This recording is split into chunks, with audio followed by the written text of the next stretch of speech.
네, 보신 것처럼 다음 달 10일 김건희 여사 특검법 이 재표결을 앞두고 특검에 반대해온 한동훈 대표의 입장이 좀 미묘하게 바뀐 것 같다 이런 얘기가 나와서 여권에 좀 파장이 일고 있는데 한 대표는 들으신 것처럼 일단 난 그런 말 한 적이 없다 이렇게 분리하는 상황인데 자 소정욱 변호사님 이 특검법에 대해서 이제 한동훈 대표가 명확한 입장 내놓지 않았고 지난번 또 재표결 때는 부결을 강조했었는데 뉘앙스가 보면 바뀐 것 같긴 합니다. 어떻게 보십니까?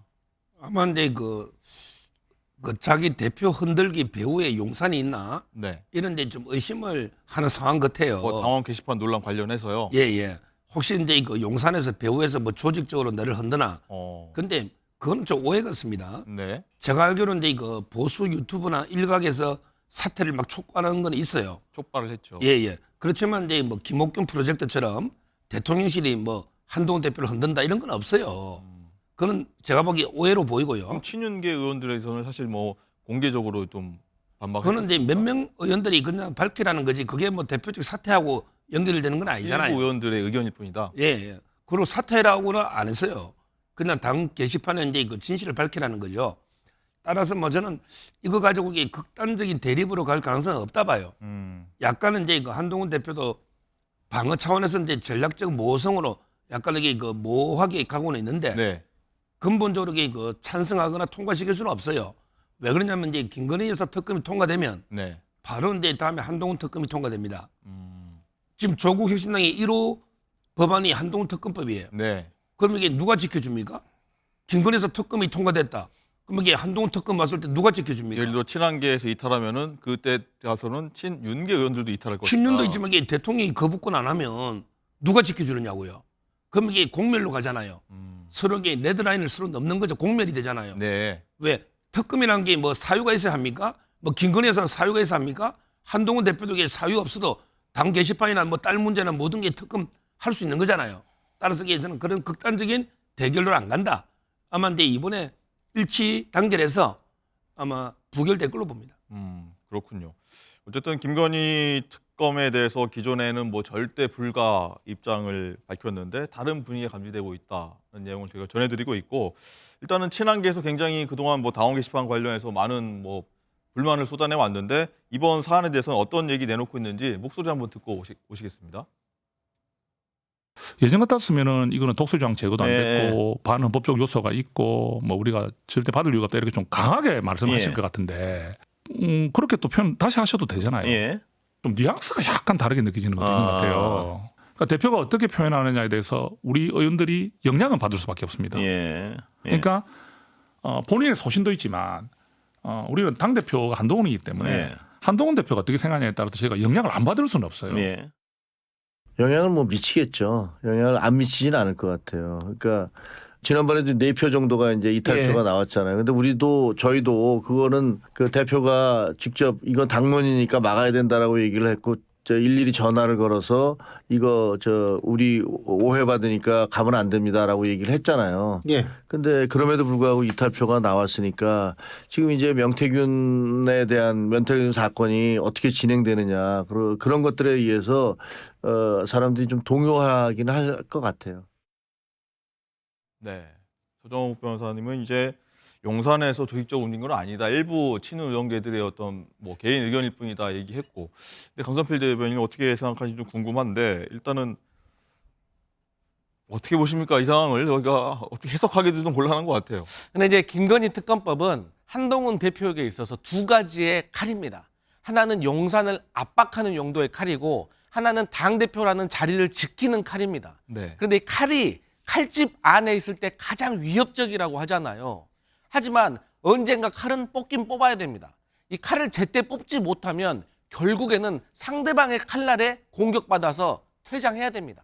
그렇기 때문에 지금 당장은 한동훈 대표가 특검법의 칼을 빼버리면 사실 당원 게시판 논란 때문에 용산에 대한 보복이다. 그래서 좀 명분이 떨어질 수도 있고 네. 또 이 특검법이라는 것이 어떤 정의로운 어떤 철학과 명분 안에서 특검법이 가야 되는데 개인의 어떤 사적인 감정을 이용했다고 비난받을 수 있기 때문에 네. 아직은 특검법에 대해서 동의할 수 없겠지만 다시 말씀드리지만 결국 한동훈 대표는 김건희 여사 특검법에 동의할 수밖에 없다. 오. 왜? 지금 친윤과 친한이 계속해서 갈등을 반복하고 있는데 이 갈등이 계속될 수는 없어요. 언젠가는 한 명은 부러지게 돼 있습니다. 그래서 한동훈 대표가 저는 언젠가 칼집에 있는 칼날을 뺄 것이다. 저는 그렇게 보고 있습니다. 지금 조금 전에 민주당 최고위원회에서 박찬대 원내대표가 이런 말을 했습니다. 한동훈 친한계 살 길은 윤석열 대통령 부부와 갈라서야 한다. 뭐 이런 얘기까지 했는데 같은 맥락의 의견이십니까? 네, 그러면? 맞습니다. 그렇기 때문에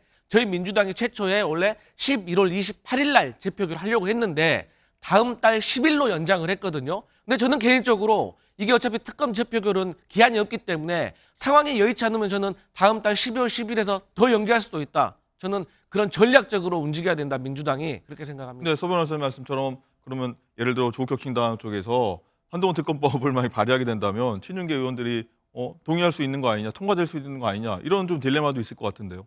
저희 민주당이 동의 안 해주면 됩니다.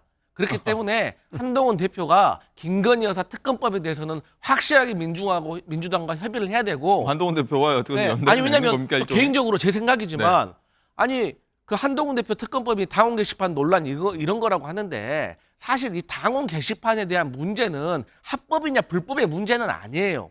다만 이 나라의 지도자가 되고자 하는 사람이 앞에서는 당당하게 싸우지 못하면서 뒤에서는 이렇게 키보드를 만지작거렸다는 그러한 이미지가 그게 정치 생명에 위협이 되는 거지. 저는 사실 이게 불법 합법의 문제는 아니어서 이게 특검법으로까지 갈 일인가 이런 생각은 해봅니다. 예. 어쨌든 한 대표의 심경이 좀 뭔가 변화가 있는 것 같다 이런 게 좀 감지되고 있다는 걸 저희가 전해드리고 있는데 서 변호사님 어쨌든 친윤계 권성동 의원이 이런 변화에 대해서 이 게시판 논란을 어떻게 특검법과 연계하냐 이건 해당 행위다 이렇게 반발하고 있거든요. 그러니까요. 지금 이제 그 한동훈 대표나 그 친한 의원들도 네. 뭐 저렇게 좀 극단적으로 뭐 특검에 찬성하고요. 이렇게 안 할 걸로 봐요. 제가 조금 전에 이거 한동훈 특검법도 이야기했지만 네. 그걸 떠나서 이제 이거 보수 쪽에 압도적 여론이 김건희에서 특검에게 반대하는 게 보수 쪽에서는 압도적인 여론이잖아요. 이걸 이게 그 여론을 무시하고 이제 그 이재명 대표하고 야합을 하는 거죠. 어떻게 보면 그 찬성한다는 게 이러면 이게 그 한동훈 대표가 어차피 정치적으로 버틸 수가 없어요. 한동훈 대표는 이제 보수 쪽에서 뭔가 이게 정치적 활로를 모색해야 하지 이재명 대표하고 손잡고 이게 좌파 쪽으로 진보 쪽으로 넘어가서 이게 정치할 수는 없잖아요. 아마 그런 일은 저는 없다는 거고 다만 이제 그 전략적으로 약간 이게 애매모호하게 나가는 거는 전략적 모성은 이제 그 당원 게시판 공격이 네. 워낙 거세지니까 아마 이제 그 카드로 그냥 이렇게 그 언급하는 거지 뭐 실제 김건희에서 특검에 그 찬성하고 이럴 가능성은 전혀 없다 이래 봅니다. 네. 강성필 대변인 일단은 친한계가 계속 반발을 하고 있는 상황이지 않습니까? 이 상황에서 친윤계도 뭐 맞불을 놓는다면 전면전이다. 뭐 실제로 지금도 뭐 심리적으로는 분당 수준 아니냐 이런 얘기 나오고 있지만 전면전이 벌어진다면 정말 당이 쪼개질 수도 있는 문제 아니겠습니까? 앞으로 전개 상황 어떻게 보십니까? 근데 죄송한 말씀입니다만 한동훈 대표가 지금 처한 상황이 네. 무슨 의원들 데리고 나가서 당을 만들어 쉽게 말해서 원내 교섭단체를 만들 수 있는 능력이 안 됩니다. 심리적. 그러니까 친한계 의원님들을 보면 지역구 의원들이 별로 없고 거의 대부분이 비례대표 초선들이에요. 네. 초선 비례대표가 어떻게 나가겠습니까? 그리고 그들이 나가게 되면 국회의원이 아니에요. 그래서 결론은 원내 교섭단체를 구성할 수 있는 능력이 안 되기 때문에 한동훈 대표가 분당하는 일은 없을 것이고 그 정도였던 극한 상황으로 대립이 된다면 제가 앞서 말씀드렸듯이 이 특검법을 가지고 칼을 빼들고 이제 용산과 전면전을 펼칠 것이다. 그럼 민주당이 도와줄 것이다라는 그런 이제 의견이십니까? 그 민주당이 사실 국민의 뜻을 받들어서 예. 대부분의 많은 국민들이 지금 특검법을 통과시키라라고 지금 하고 있잖아요. 그리고 한동훈 대표도 이건 배신자론을 걱정할 필요 없습니다. 이 국민의 본인이 계속해서 말했던 국민의 눈높이, 동료 시민들의 의견을 따라가면 되는 겁니다.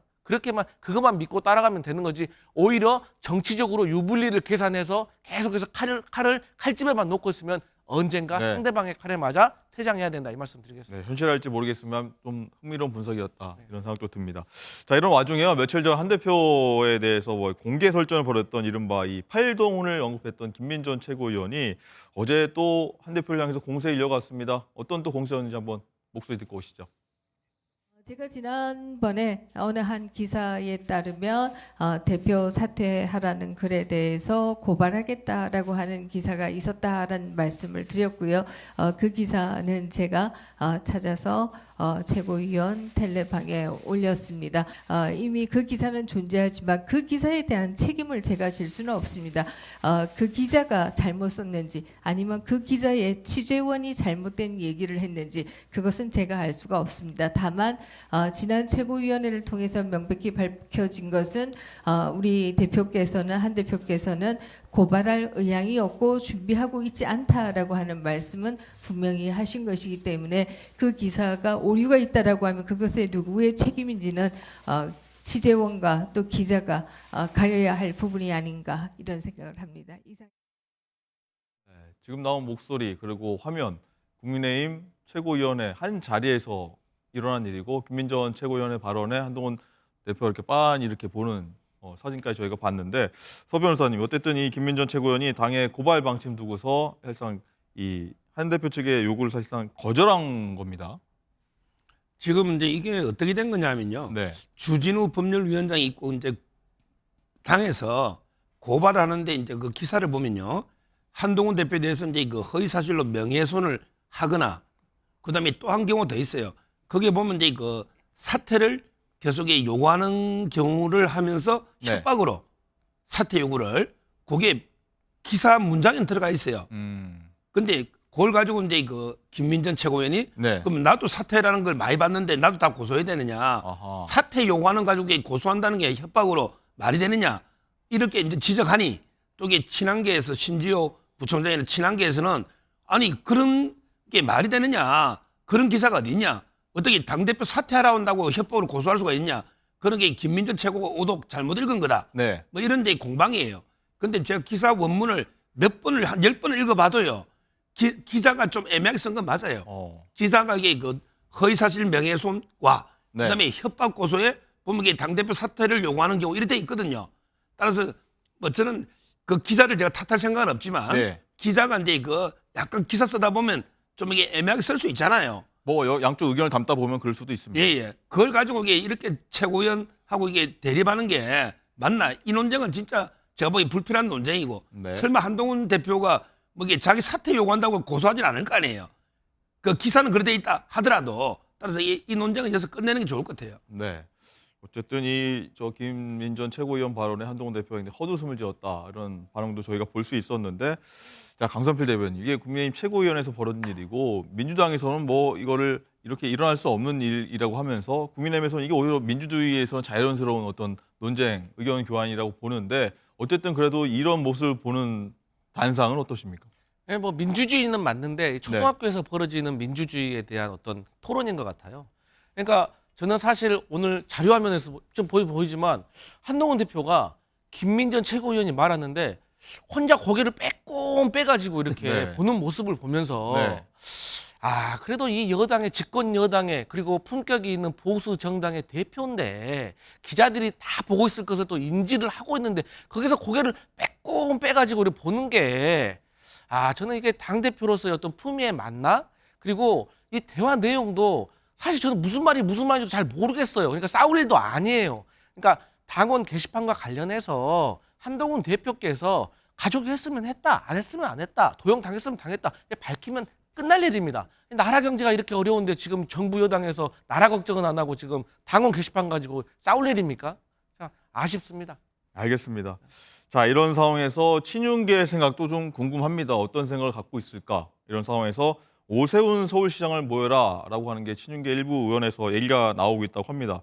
자 명태균 논란에도 불구하고 연일 이 오세훈 시장을 강연 초빙하는데 좀 심혈을 기울이고 있다 이런 얘기인데 자 서 변호사님 이 친윤계 의원들이 한동훈 대표를 초빙해서 하는 것보다 오세훈 시장한테 뭐 좀 초빙을 많이 러브콜 보낸다 하는 게 이 시점에서 굉장히 묘하지 않습니까? 이 친윤계 의원들 입장에서는 구심점이 이제 한동훈 대표가 아니라 다른 쪽에서 찾고 있다 이렇게 봐야 됩니까? 그렇다고 봐야 되죠. 아마 이제 그 친윤계에서는 아마 한동훈 대표를 차기 대권자로 밀 가능성은 없잖아요. 워낙에 그 감정의 골이 깊어요. 현재로서는요. 예. 현재뿐만 아니라 이게 그 앞으로도 그럴 가능성은 저는 별로 없다 봐요.